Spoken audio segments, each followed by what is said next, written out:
Excellencies, ladies and gentlemen, I'm very honored to address this 80th anniversary session of the General Assembly of the United Nations on behalf of the Republic of Serbia, a founding member of the United Nations and a freedom and peace-loving country proud of its history. This year, we mark 8 decades of the existence of the World Organization, and during that period, the UN has provided a framework for dialogue, cooperation, and solidarity among the nations, short of which it would not be possible to respond to the challenges of our day. Only by joint efforts we can create a future featured by security and dignity. This brings me, ladies and gentlemen, to the 5 essential principles that guide Serbia and its foreign policy vision and constitute pillars in its international actions. Number 1, the United Nations is not a relic of the past, it is a compass for the future. 80 years on, this is a moment for reflection, but also for candor. The UN should not be a stage where giants wrestle while smaller countries hold their breath. It should be a round table where every seat counts. Countries like ours, countries that belong to Global South, are too often treated as chess pieces. It's time to show that we can be conveners, innovators, and guarantors of cooperation. We may not have the loudest voice, but we often have the clearest vision, because we see both East and West at once. Our engagement with all partners does not mean blind agreement. It means respect for sovereignty, territorial integrity, and the belief that dialogue is stronger than division. Serbia is a reliable, predictable partner, but reciprocity matters. We will defend our autonomy as firmly as we defend cooperation. The United Nations Charter was not written to serve one moment in history. It was written to withstand the test of time. In a world facing deep geopolitical fractures, the United Nations Charter remains the only framework capable of holding us together. Serbia is not a buffer zone, it is a bridge, and bridges connect, they do not divide. Therefore, as the President of Serbia, for the first time I would like to offer Belgrade, the capital of Serbia, as a place of dialogue for all the conflicts around the world. I believe that we will offer the best possible hospitality and absolute security for the participants. The world is facing its deadly surge in violence since World War II. In 2024, 61 armed conflicts erupted across 36 countries, the highest number in more than 7 decades. The proliferation of misinformation, particularly via digital platforms, has fueled distrust between countries, targeting elections, trade negotiations, and public sentiment. Serbia believes in pragmatic cooperation, finding common ground even where disagreements persist. People around the world are frustrated with governments and businesses, and they want a better future for themselves and their families. The best way to deliver that is through collaboration across nations. We live in times of the most difficult conflicts and the most difficult divisions within countries, continents, and regions since the foundation of the UN. A particularly worrying thing is a fact that, provoked by different factors, we have the deepest and the most difficult divisions within each society, with, most often, extremely violent consequences of actions of mutual non-understanding, non-communicating, and distancing from what used to be accepted as elementary decency and behavior in both country-to-country and people-to-people relations. The world is divided, believe it or not, less by ideological, but much more by emotional, hate-driven differences caused by undermining of countries, societies, elementary moral values as well. In each village and hamlet worldwide, and particularly with the members of the citizens' alleged elite, at least it used to be the case, no matter who dies of natural causes, and especially if someone dies in an accident or gets killed, the biggest part of the society felt the need to pay their respect to the deceased, even those who didn't think highly of the respective person during his or her lifetime. Today, we are witnessing the unprecedented wonder, a sick expression of joy for the crime committed against an innocent person. The example of Charlie Kirk is the best confirmation of that. He was savagely assassinated just because his killer didn't like his ideas. He was shot, even after death, by the same ones who had prepared political and media grounds for his assassination. And please do not be surprised because I'm speaking about this more than about big world conflicts. It is precisely that such a development devastates in a deepest and the clearest way the world political community much more than conflicts with clear and visible actors. In the era of social networks, in the era of freedom, we have reached the point of the biggest unfreedoms and unambiguous limiting of freedoms of the others. How can it be possible that, let's say, ABC television hosts get bigger media attention in the US than the attempted assassination against, let's say, President Trump?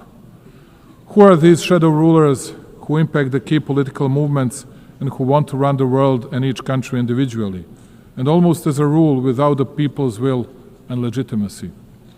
They run all the processes, and all of us because they're chosen by God, as they like to put it. The elite and other people who are, I suppose, incapable of choosing their own path. Those are extremely dangerous things, which will lead to further dissolving of our societies and our countries, but also the overall world politics. It was mostly spoken here about Palestine and Israel. Both are our friends, and I cannot easily, because of more likes on social networks, nor I want to take sides and speak about good and bad people just because it brings us another point in daily politics. But speaking of which, let me bring you back to the beginning of this part of my speech. Big pro-Palestinian demonstrations were held in Italy during the past weekend. People were shouting Gaza, Gaza, but at least in Milan, some of them did not even think of Gaza. The only thing that was on their mind was demolishing and burning down of what the Italian people had created for centuries, just because it is popular to be against the government and take part in some kind of violence. And when otherwise very composed Italian Prime Minister Giorgia Meloni calls such hooligans, rightly so, thugs, we all ask ourselves what the next stage would be like and what awaits us in the future. During the past month, Serbia was facing unrest and attacks against the constitutional order. In spite of the violence exerted by the protesters, we tried to find a significant share of blame in myself, ourselves, and in us running the country. I wanted to listen and I understood the message of the people in the streets. That is why, just like here at the United Nations, I believe that the dialogue between the nations and countries has no alternative. I offer dialogue and unconditioned discussion on all the topics of significance for our society to people who think differently, and I'm absolutely certain that in the upcoming period we will overcome all the difficulties from the past months. Progress on global challenges is uneven. Financing is dwindling, the UN budget is constrained, and smaller nations often lack access to the tools and support that richer countries enjoyed, particularly in the energy transition. Climate change is not just a statistic for Serbia and the Balkans, it is a lived reality marked by droughts, floods, and energy insecurity. Sustainable economic growth is essential, not optional, for climate resilience and well-being. For us, partnerships are defined by commitment, not hierarchy. We are a place where East and West collaborate on concrete projects from clean energy to infrastructure and digital transformation, when we will continue to build on this foundation.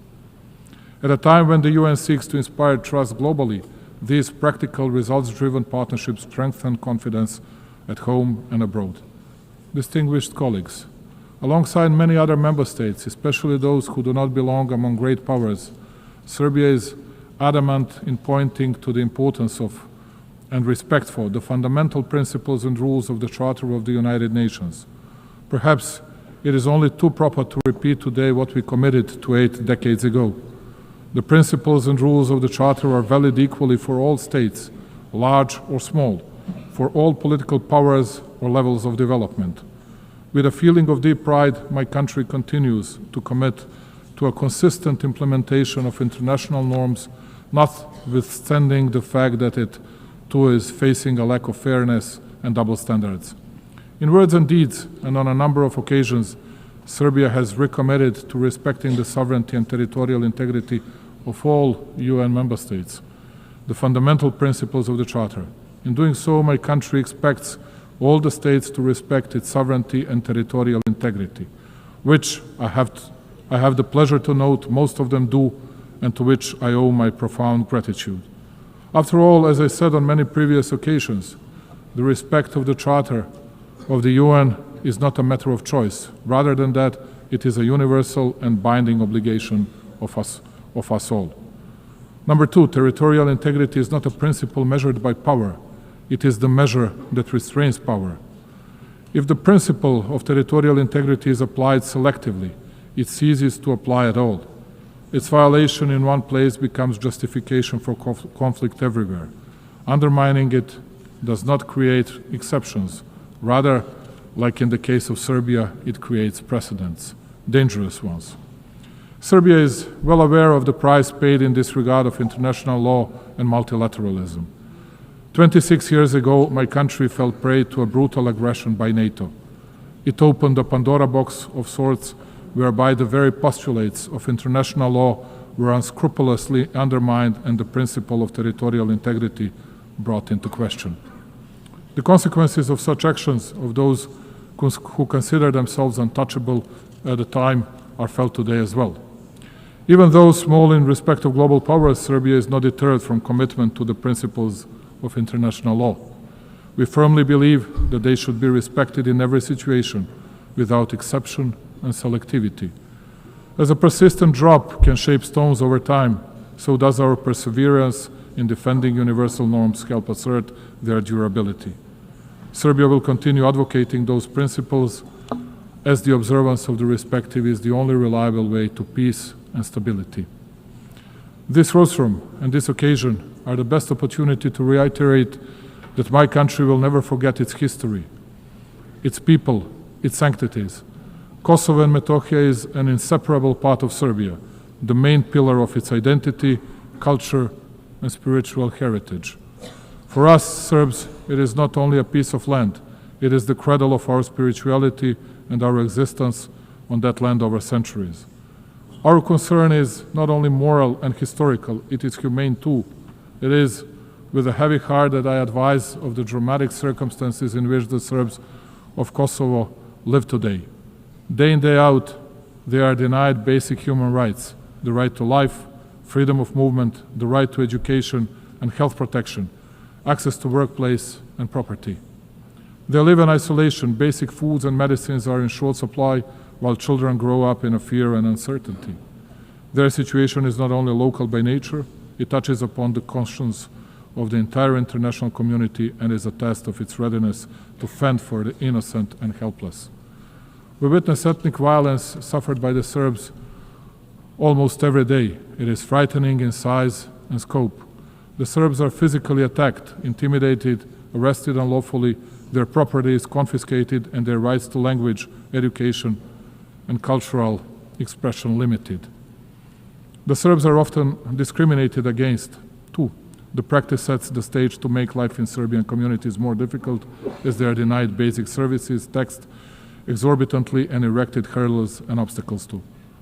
This is aimed at creating fear and pressure, and by extension change the demographic picture and force the Serbs to flee Kosovo and Metohija. Serbia, therefore, calls on the international community to take concrete and resolute measures to stop the violence in order to ensure security and rights of all peoples in Kosovo and Metohija.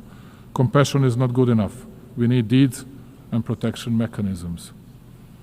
Notwithstanding the continuous, open and obvious violations of UN Security Council Resolution 1244, Serbia continues to believe in dialogue under the European Union auspices. It has no alternative, and if true and committed, it is the only way to a just and sustainable solution in line with international law and with full respect for mutual obligations. Just as in the past, my country will continue to fight for peace, patiently, emphatically, and in good faith. Number three, the Balkans must not be a stage for the ambitions of others, but a space for shared responsibility. 30 years after the conflict, stability has become our highest value. The nations of the Balkans deserve the right to shape their future free from external patronage through cooperation, mutual respect, and regional ownership. Distinguished colleagues, cooperation, dialogue, and mutual confidence are perceived as main levers of international relations also on the regional level. We consider that our region should look to the future while we continue to work to the benefit of all citizens and economic interlinkage. To paraphrase Indira Gandhi, who once said that one cannot shake hands with a clenched fist, let me say that Serbia will keep its hand extended, the hand reaching over divisions and borders, devoted to stability and prosperity for all those who strive for a positive agenda and a vision of common European future. The stability of our region is of paramount importance for us. As a guarantor of the Dayton Peace Agreement that we signed 30 years ago, we shall always work toward its full implementation and respect for the rights of all three constituent peoples in Bosnia and Herzegovina: Serbs, Bosniaks, and Croats. Unilateral acts and the abuse of authority contrary to the letter of the agreement are not conducive to peace and bring about new tensions. Only by the agreement of Bosnia and Herzegovina's people and entities can the stability and functioning of that country be guaranteed. Absence of dialogue and unilateral initiatives without agreement by all interested sides, in particular the initiatives that take advantage of international organizations, are but a step back to a painful past and create new divisions. Serbia will use all diplomatic means to prevent these activities from taking place as they undermine regional dialogue, the process of reconciliation and understanding. We shall not hesitate in our resolve to promote regional stability in an effort to contribute to global security. For exactly 30 years now, and in this distinguished institution and everywhere else, a false campaign has been ongoing against both the Republic of Serbia and Republika Srpska, the entity within Bosnia and Herzegovina. All over the world, everywhere, countless times, you could hear how, as they used to say, from well-informed sources, they heard that it was only a matter of days before Serbia would attack someone in the region, and that Republika Srpska and its leadership would violate the territorial integrity of Bosnia and Herzegovina. And all this time, it has been a lie, a real smokescreen intended to enable international representatives who are not elected by the people to deal with legitimate representatives of the Serbian people, one of the three constituent peoples in Bosnia, imposing sanctions against them, believe it or not, replacing them from the positions the people elected them to, and conducting criminal proceedings and issuing convictions for words spoken for verbal offenses. Thus, all of you are witnesses to a fact that for 3.5 years since the beginning of the conflict in Ukraine, we have been hearing stories that we, as an alleged Russian puppet, will attack someone in the region, which of course did not happen and will not happen. The only thing we have never heard is an apology from those who spread such falsehoods, and it is quite certain that we will never hear one. Let me reiterate, Serbia is a free, independent, and sovereign country that makes its own decisions independently. We are committed to our European path. We do not plan to attack anyone, but equally, we will not allow anyone else to threaten our freedom and our country. Number 4, the world is changing, and the United Nations must evolve to remain a pillar of global stability. Reforming the United Nations is not simply an institutional task. It is a moral duty to safeguard the future of global peace and justice.